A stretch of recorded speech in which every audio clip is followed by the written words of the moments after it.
বন্ধুরা, আজকে ভেবেছিলাম বিরিয়ানি বানাবো। মানে আমি বানাবো যদিও। তো যাই হোক, আমি অর্ডার দিয়েছি। বিরিয়ানির চালটা আমার কাছে ছিল না। তো আমি না সুইগি ইনস্টামার্ট থেকে অর্ডার দিয়েছি দাওয়াতের এই বাসমতি রাইস। তো আমি তো গাঁয়ের মেয়ে, এতদিন জানতাম বাসমতি রাইস মানে এক টাইপেরই বাসমতি রাইস হয়, যেটা দিয়ে আমরা জেনারেলি বিরিয়ানি খাই, ফ্রাইড রাইস খাই, এসব খাই।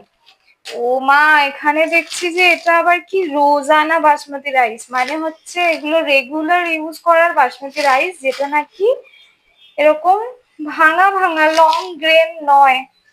মানে আমি যে গাধা, এটা আর কতবার প্রমাণ করব আমি জানি না। যাই হোক, আমি দেখাচ্ছি যে আমি কি অর্ডার করেছি, দেখতে থাকো। ছি, এটা দিয়ে কি বিরিয়ানি করব আমি? ও মা, দেখবেন? এই দেখুন, এটা কি বিরিয়ানি হবে বলুন, আমাকে বোঝান।